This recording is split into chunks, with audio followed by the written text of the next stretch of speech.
J.B. Pritzker outlined his plan for the state to move into phase 3 of reopening.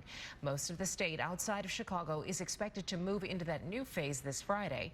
Alexis McAdams is live downtown with more. As the debate continues across the country about when to open churches, several in Chicago open their doors again. Illinois, but not Chicago, more COVID-19 restrictions are expected to be lifted this Friday. The governor's office released detailed guidelines for business owners who have been looking forward to this date. Alexis McAdams. As of this morning, the city of Chicago will not enter its next phase of reopening, along with the rest of the state on Friday. In his historic special session this weekend, Illinois lawmakers approved a new $40 billion budget. Another big change in Springfield, lawmakers overwhelmingly approved a plan to let bars and restaurants sell cocktails for pickup and delivery.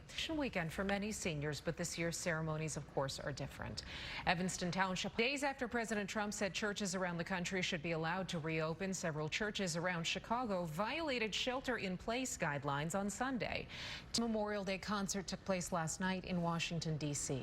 NBA is in talks with Disney, ABC's parent company, about resuming the season at ESPN Complex in Orlando. There will be no travel and no fans. J.B. Pritzker shared new details of how businesses can move on to the next phase of reopening as soon as this Friday.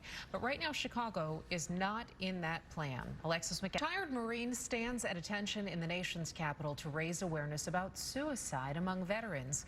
Tinley Park went ahead with its Memorial Day observations this morning, but without a crowd. You can socially isolate on a bike, right? Grocery store supply chains are working hard to keep up with food shortages during the pandemic.